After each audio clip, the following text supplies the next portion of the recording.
quelques jours que l'Océan Viking a débarqué des migrants clandestins à Toulon. Et quelle est aujourd'hui, Charlotte, la situation de ces 234 personnes accueillies sur le sol français? Parce qu'il y a quand même pas mal de rebondissements. Oui, il y a beaucoup de rebondissements, en effet. Et alors, tout le monde a vu les images, notamment ce matin chez Morandini, des installations. Voilà, des installations. En effet, on a vu une vie plutôt confortable. D'ailleurs, tous les journalistes qui se sont rendus sur place ont convenu d'une vie, en effet, confortable, avec tout ce qu'il fallait pour vivre correctement, et surtout une débauche de moyens considérable. Je le précise parce que ça dit beaucoup de l'investissement, on va dire, de l'État, du gouvernement sur l'accueil de ces 234 migrants, ce qui est peu de choses par rapport au nombre de gens qu'on accueille de manière générale. Et la débauche de moyens est immense. Ce sont des traducteurs, du personnel de justice pour instruire les dossiers, les personnels de l'OFPRA.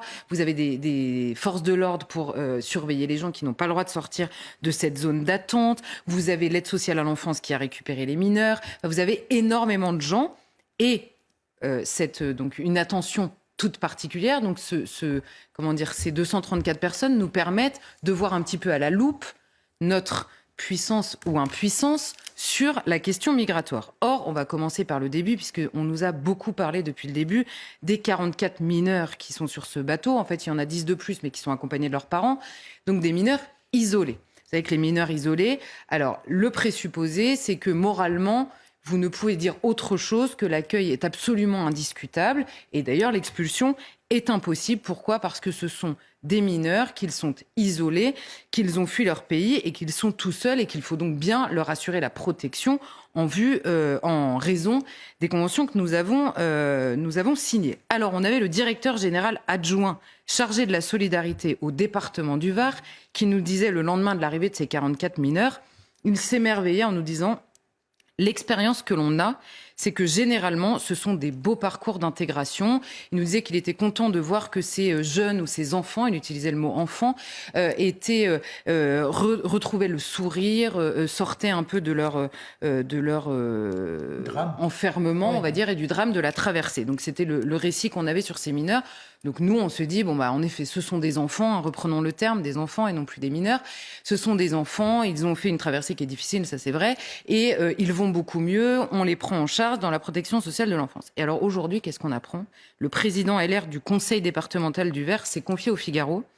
Alors le lendemain, il y en a 3 qui avaient déjà fugué, et aujourd'hui, il y en a 23 qui manquent à l'appel, de plus, sur les 44. Donc il y a 26 de ces mineurs qui sont tellement perdus et tellement isolés qu'ils ont décidé de prendre la fuite pour se rendre clandestinement apparemment en Allemagne où ils vont rejoindre leur famille. Bon, très bien. Donc ça, c'est pour les mineurs. Ensuite, nous avons donc 190 autres, c'est pour vous dire, avec le degré de personnes qui sont là pour s'occuper de ces mineurs, il y en a quand même 26 mineurs qui nous échappent. Bon, très bien. Ensuite, plus de la moitié. Plus de la moitié. On a sur les autres qui arrivent, donc 190 autres personnes. Alors, on nous a dit au tout début que les 2 tiers allaient être répartis dans 9 pays d'Europe. Bon, la seule chose qu'on sait, c'est pour l'instant, ils sont tous encore ici. Ensuite, on a 4 dossiers, vous l'avez évoqué dans le sommaire, on l'avait déjà évoqué, qui ont essuyé un refus de prolongation de la rétention, en l'occurrence, dans la zone d'attente. Alors pourquoi ? Parce que vous savez, sur le formulaire qui leur a été transmis, comme la presqu'île de Gien, jusqu'à maintenant, n'était pas une zone d'attente, puisque c'est nouveau évidemment, on leur a envoyé des formulaires qui venaient d'une autre zone d'attente qui existe déjà en France. Alors au-dessus, il y avait marqué Canet. Et les policiers de la PAF, je le raconte parce qu'il faut quand même bien prendre conscience de ce qui se passe, quoi. Ils ont rayé le Canet, mais ils n'ont pas écrit Giens à la place. Donc le juge a considéré... C'est ça la vice de procédure. Voilà, donc le juge a considéré que le formulaire n'était pas conforme et que donc on ne pouvait plus savoir si leurs droits leur avaient été notifiés, parce que c'était marqué sur un documentaire qui n'était pas possible de considérer dans la procédure, parce qu'il n'était plus conforme. Ces 4 dossiers-là ont été rejetés. Pourquoi je m'attarde dessus ? Parce que le parquet de Toulon a décidé de ne pas faire appel de cette décision. Il faut le noter également. Ensuite, il y a 17 autres dossiers qui ont été cassés notamment pour des vices de procédure, il y a différentes choses, notamment des incompréhensions dans les différents alphabets, des incompréhensions de langue, un manque d'interprètes sur place. Vous savez que tout est extrêmement millimétré dans la procédure. Si vous dépassez l'horaire, si l'interprète n'était pas là au bon moment, etc. Et là, le parquet de Toulon a dit, sur ces dossiers-là, on verra au cas par cas. Donc l'appel du parquet ne sera pas automatique sur ces dossiers. Il faut quand même rappeler qu'on parle de gens qui sont rentrés de manière illégale en Europe, c'est-à-dire qu'ils sont venus de manière illégale, rappelons-le. Et ensuite, il y en a 44, et là c'est Gérald Darmanin qui nous l'a annoncé, qui ont été déboutés déjà par l'OFPRA, donc leurs dossiers n'ont pas été acceptés, leur demande d'asile n'a pas été acceptée. Alors eux, ils partiront, je cite, quand leur état de santé le permettra et dès que possible. Alors comptez sur moi pour suivre le dès que possible. À mon avis, je vous le donne en mille, les 44 ne partiront pas.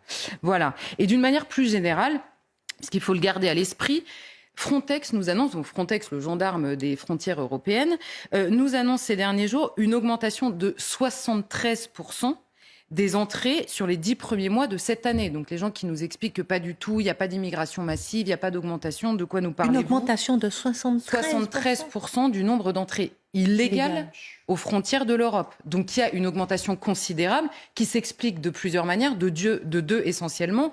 Un, l'attractivité permet aux passeurs d'avoir un discours toujours plus convaincant et de faire partir plus de gens. Deux, nous avons des ennemis aux frontières sur cette question, des États tiers aux frontières de l'Europe qui se servent de l'arme migratoire pour gérer leur diplomatie avec l'Europe, la Turquie évidemment, le Maroc l'a déjà fait, la Biélorussie, encore une fois. Nous sommes donc dépassés sur 234 personnes alors qu'il y a une augmentation considérable aux frontières de l'Europe, il faut le dire. Et alors un chiffre de l'African Youth Survey 2022, donc des enquêtes qui sont faites en Afrique tous les ans, 52% des Africains de 18 à 24 ans souhaitent émigrer. Donc c'est quand même une question qu'il s'agirait de prendre très au sérieux. Et tout ça pour répondre aux gens qui nous expliquent depuis une semaine, on peut quand même, avec 67 millions de gens, accueillir 232 personnes. Répétons-le, ça n'est pas la question. La question politique, ce ne sont pas les 232 personnes. C'est simplement de voir que ce sont des milliers, voire demain des millions de personnes qui vont se presser aux portes et que nous sommes dépassés par 232 personnes.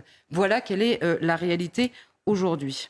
Justement, les Français sont massivement opposés à la poursuite de cette immigration. Un sondage pour CNews le montrait. Un autre révèle que 13% des Français seulement pensent que c'est une opportunité pour la France. Pourquoi ou est-ce qu'ils sont écoutés ? Non, alors il est très clair que ces derniers jours, les Français qui sont majoritaires à se dire opposés à cette immigration et qui pensent que certes la France est une opportunité pour ces gens, mais que eux ne le sont pas, puisque c'est l'inversion un peu du discours qu'on entend depuis des années. Alors ces Français-là n'existent pas dans le débat public, puisque le débat n'est que moral. On refuse que le débat soit une question politique, non seulement aujourd'hui, mais pour l'avenir de ce pays. En plus, ils sont moqués alors, sur le service public, on en parlait tout à l'heure. Alors, on sort les humoristes, ça c'est très pratique, puisque les humoristes, ils servent à ça. Ils servent à ricaner sur le terrain d'une question que les journalistes empêchent d'être politique. Et derrière, vous faites venir des humoristes qui ricanent et qui se moquent des gros beaufs de Français qui veulent pas accueillir l'immigration. Mais eux, ils sont bien planqués. Hein. Là, l'immigration, ils la connaissent pas, ils la subissent pas. Ou alors, pour leur faire... leur livraison Uber, ça c'est très pratique et ça tombe bien, on va les régulariser. Tout ça, la boucle est bouclée, c'est formidable.